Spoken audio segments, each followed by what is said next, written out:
প্রিয় দর্শক, দেখতে থাকুন। আজকে নৌকা ভ্রমণ করব। অনেক দিন নৌকা উঠি না, আজকে নৌকায় ভ্রমণ করব এবং এটা আলাদা একটা মজা। তা আসলে আমরা নৌকায় উঠি কম, ওঠা হয় না। আজকে মুন্সিগঞ্জ, মুন্সিরহাট এবং বাগেরহাট এসেছি চাচাবাড়ি। এই যে চাচাতো ভাই আলমগীর নৌকা চালাবে, আমরা বসে থাকবো। এই যে উঠতেছি নৌকায়, উঠবো একটু পরেই। নৌকা ভ্রমণে অনেক মজা হবে।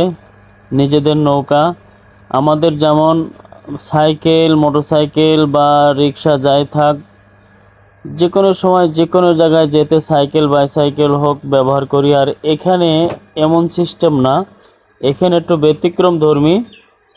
এখানে রাস্তাঘাট কম, নদী এলাকা, এই জন্য